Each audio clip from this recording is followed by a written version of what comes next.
ସାଙ୍ଗମାନେ ଆପଣମାନଙ୍କୁ ଏଇ ଫେସବୁକ୍ ଚ୍ୟାନେଲକୁ ସ୍ୱାଗତ। ମୁଁ ଆଜି କିଛି ଟ୍ରାଫିକ୍ ରୁଲ୍ସ ବିଷୟରେ କିଛି ପ୍ରୋଜେକ୍ଟ ତିଆରି କରିଛି। ମୁଁ ଆପଣମାନଙ୍କୁ କହୁଛି ଷ୍ଟପ୍ ଅର୍ଥ କରନ୍ତୁ।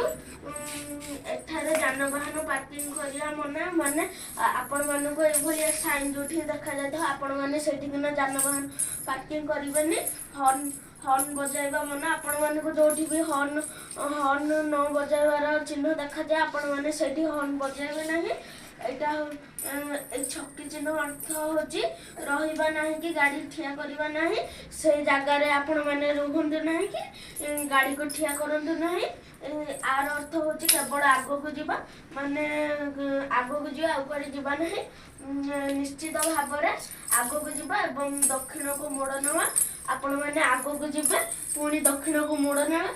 ଏଇଟା ହେଉଛି ଆଗକୁ ଯିବା ବା ବାମକୁ ମୋଡ଼ ନେଇ ବାଧା ମୁତାବକ ଆପଣମାନେ ସିଧା ଯାଇକି ଯେମିତି ହେଲେ ବି ଆପଣମାନେ ବାମକୁ ମୋଡ଼ ନେବେ। ଏଇଟା ହେଉଛି ନିଶ୍ଚିତ ଭାବରେ ବାମ ପାର୍ଶ୍ୱକୁ ନେବା। ଆର ଅର୍ଥ ହେଉଛି ଯେଉଁଠିକିନା ରାସ୍ତା ମୋଡ଼ି ହେଇକି ଥିବ ବାମକୁ କି ଡାହାଣକୁ ଆପଣମାନେ ସେଇଠିକିନା ବାମ ଡାହାଣକୁ ମୋଡ଼ ନେବେ। ଏଇଟା ହେଉଛି ଗୋଟିଏ ପାର୍ଶ୍ୱରେ ଯିବା ନାହିଁ। ଆପଣମାନେ ଗୋଟିଏ ପାର୍ଶ୍ୱରେ ଯିବେ ନାହିଁ, ଯେଉଁପଟେ ଗାଡ଼ି ଯାଉଛି ସେଇପଟେ ଯିବେ ନାହିଁ। ଟ୍ରକ୍ ଯିବା ନିଷେଧ, ମାନେ ଯଦି ଆପଣମାନଙ୍କ ଭିତରୁ କିଏ ଟ୍ରକ୍ ଡ୍ରାଇଭର ଦେଖୁଛନ୍ତି ଆପଣମାନେ ପତଳା ରାସ୍ତାରେ ଟ୍ରକ୍ ନେବେ ନାହିଁ। ଆଗରେ ଖାଲ ଅଛି, ଆପଣମାନଙ୍କୁ ଯଦି ଏଇଭଳିଆ ସାଇନ୍ ଦେଖାଯାଉଛି ବୋଲେ ଆପଣମାନେ ଜାଣିଯିବେ ଯେ ଆଗରେ କେଉଁଠି ଗୋଟେ ଖାଲ ଅଛି। ଆଗରେ ହମ୍ସ ଅଛି। ଅର୍ଥ ହେଉଛି ଆପଣମାନେ ଏଇ ସାଇନ୍ଟା ଦେଖିଲେ ଜାଣିପାରିବେ କି ଆଗରେ କେଉଁଠି ହମ୍ସ ଅଛି। ଏଇଟା ହେଉଛି ଆଗରେ ରାସ୍ତା ଚଉଡ଼ା ଅଛି। ଏଇ ସାଇନ୍ଟା ଦେଖିଲେ ଏଇଟା ଦେଖିଲେ ଆପଣମାନେ ଜାଣିପାରିବେ ଯେ ଏଇଟା ଜେବ୍ରା କ୍ରସିଂ ବା ଲୋକମାନେ ଚାଲିକି ଯିବା ପାଇଁ।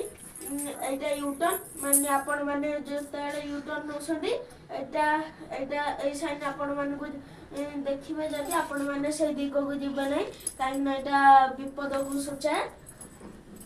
ଆଗରେ ଏଇଭଳିଆ ସାଇନ୍ ଆପଣମାନଙ୍କୁ ଦେଖାଗଲେ ଆପଣମାନେ ଯିବେ ନାହିଁ, କାହିଁକିନା ଆଗକୁ ପାହାଡ଼ ଅଛି। ଏଇଟାର ଅର୍ଥ ହେଉଛି ଆଗରେ ରାସ୍ତା ଉପରକୁ ଉଠିଛି। ଏହାର ଅର୍ଥ ହେଉଛି ଲୋକମାନେ ଆଗରେ କାମ କରୁଛନ୍ତି। ଏଇ ସାଇନ୍ଟାର ଅର୍ଥ ହେଉଛି ଆଗରେ ପୋଲ ଅଛି ବା ଆପଣମାନଙ୍କୁ ଯେଉଁଠି ଦେଖାଯାଏ ଏ ସାଇନ୍ ଆପଣମାନେ ଜାଣିପାରିବେ ଯେ ଆଗରେ ପୋଲ ଅଛି। ଏଇ ସାଇନ୍ଟାର ଅର୍ଥ ହେଉଛି ରାସ୍ତା ବାମ ପାର୍ଶ୍ୱକୁ